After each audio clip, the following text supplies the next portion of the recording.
जूता है बिहारी। हाँ, जानते हैं गाने का लाइन अलग है, लेकिन फिलहाल चर्चा यही है क्योंकि नीतीश राज में विदेशों में भी बिहार का डंका बज रहा है। मेड इन बिहार की धूम रूस में भी है। जी हाँ, खास बात तो ये है कि रूसी सेना अब मेड इन बिहार का इस्तेमाल करेगी, जो कि भारत और पूरे बिहार के लिए गर्व की बात है। चलिए आपको भी बताते हैं पूरी खबर के बारे में। अब देखिए, सीएम नीतीश लंबे वक्त से बिहार पर राज कर रहे हैं और ये हर किसी ने देखा है कि कैसे बिहार जंगल राज से मुक्त हुआ और अब आगे बढ़ रहा है। और आज वो वक्त भी आ गया है जब बिहार का डंका विदेशों में बज रहा है। रूसी सेना बोली, मेरा जूता है बिहारी।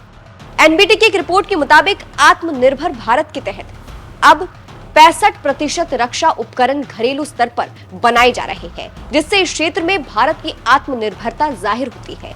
खासकर रक्षा उत्पादन बढ़ रहा है। रक्षा मंत्रालय की एक फैक्ट शीट के अनुसार मेक इन इंडिया पहल शुरू होने के बाद से भारत का रक्षा उत्पादन असाधारण गति से बढ़ा है और 2023 से 24 में यह रिकॉर्ड 1.27 लाख करोड़ रुपए तक पहुंच गया। इसके अलावा इस फैक्ट शीट में यह जानकारी भी दी गई है कि भारत जो कई तरह के उत्पाद और सेवाओं को दूसरे देशों को बेचता है, उसमें bullet proof jacket, Dornier DO 228 विमान, चेटक हेलीकॉप्टर, तेज इंटरसेप्टर नौकाएं और हल्के टॉरपीडो शामिल हैं। रक्षा मंत्रालय ने यह भी जानकारी दी है कि विशेष रूप से मेड इन बिहार जूते अब रूसी सेना के साजो सामान का हिस्सा है, जो भारत उच्च विनिर्माण मानकों को उजागर करते हैं। यानी बिहार में बने जूते रूसी सेना की जरूरी सामग्री साजो सामान का हिस्सा है, जिसके बाद से चर्चा यही है कि बिहार का डंका विदेशों में भी बज रहा है। और क्योंकि नीतीश राज में पॉसिबल हुआ है, इसीलिए कहा जा रहा है नीतीश राज में बिहार का डंका विदेशों में बजा है और रूसी सेना भी मेड इन बिहार शूज पहन रही है। वहीं इस पर रक्षा मंत्रालय ने कहा, एक समय विदेशी आपूर्तिकर्ताओं पर निर्भर रहने वाला देश अब स्वदेशी विनिर्माण में एक उभरती हुई शक्ति के रूप में खड़ा है, जो घरेलू क्षमताओं के माध्यम से अपनी सैन्य शक्ति को आकार दे रहा है। ये बदलाव आत्मनिर्भरता के लिए एक मजबूत प्रतिबद्धता को दर्शाता है। ये सुनिश्चित करता है कि भारत न केवल अपनी सुरक्षा आवश्यकताओं को पूरा करे, बल्कि एक मजबूत रक्षा उद्योग भी बनाए जो आर्थिक विकास में योगदान दे। तो इससे आप समझ सकते हैं कि किस तरह से अब बिहार का डंका विदेशों में बज रहा है। बात सीएम नीतीश की करें तो बिहार विधानसभा चुनाव में फिलहाल नीतीश का जलवा है।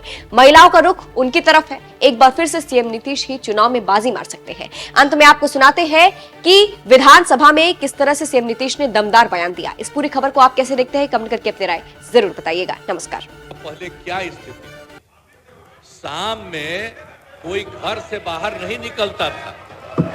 मत करिए, नहीं, शांति बनाए रखिए, शांति बनाए रखिए। अरे सब बच्चे हो, क्या पता है आप लोगों का?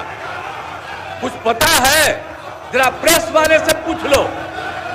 शाम के बाद में आई बच्चा है, इसका क्या जन्म हुआ था?